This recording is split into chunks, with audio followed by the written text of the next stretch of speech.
बहुत साल पहले की बात है। शहर से काफी दूर एक छोटा और शांत गांव था, भीमापुर। गांव के लोगों में अजीब बेचैनी का माहौल था। शाम ढलते ही डर के मारे लोग घर से बाहर नहीं निकलते। कहते थे कि गांव में रात के समय कुछ अनदेखी दुष्ट ताकतें रहती हैं। समय बीतता गया, लेकिन लोग आज भी रात के समय घर से बाहर निकलने से कतराते हैं। नेहा, जो गर्मी की छुट्टियों में अपनी नानी के गांव आई थी, वह शहर की रहने वाली थी। वो वहां की तरह यहां भी सब कुछ आसान समझती थी, लेकिन उसे नहीं पता था भीमापुर गांव की रातें कुछ और ही सिस्कारियां भरती हैं। एक रात जब घना अंधेरा छाया हुआ था, संजोग से उस रात बिजली भी नहीं थी। पूरा गांव सन्नाटे में डूबा था। चारों ओर बस झिंगुरों की आवाजें और दूर कहीं से कुत्तों के भौंकने की हल्की गूंज आ रही थी। नेहा को अचानक पेट में दर्द हुआ।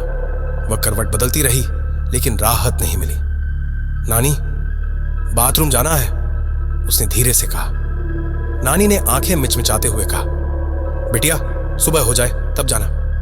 बाहर बाथरूम बहुत दूर है और रात में जाना ठीक नहीं। नेहा ने कुछ देर इंतजार किया, लेकिन दर्द सहा नहीं जा रहा था। उसने नानी को दोबारा आवाज लगाई, लेकिन नींद में होने के कारण उन्होंने कुछ नहीं बोला। तब नेहा ने एक टॉर्च ली और अकेली ही चल पड़ी बाथरूम की तरफ।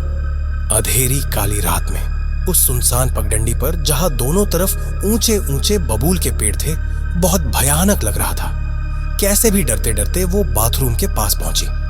पुराना ईंटों का बना बाथरूम गांव के बाहर एक आम के पेड़ के पास था।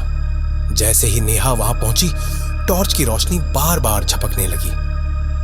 बैटरी खत्म हो रही है शायद, नेहा बुदबुदाई। इसको भी अभी ही खराब होना था। वो जैसे ही बाथरूम के अंदर गई, उसे किसी की धीमी सांसें सुनाई दी। कौन है? नेहा डरते हुए बोली। कोई जवाब नहीं आया। वो मुड़ी ही थी कि देखा, बाथरूम की पिछली दीवार पर एक औरत खड़ी थी। सफेद साड़ी में, बाल उसके चेहरे पर बिखरे हुए और उसकी आंखें बिना पलक झपकाए नेहा को घूर रही थी। नेहा की चीख गले में ही अटक गई। पैर कांपने लगे। उसने टॉर्च उस औरत पर फेंकी और भागने की कोशिश की। भाई, बाथरूम का दरवाजा अपने आप बंद हो गया। तू क्यों आई यहां?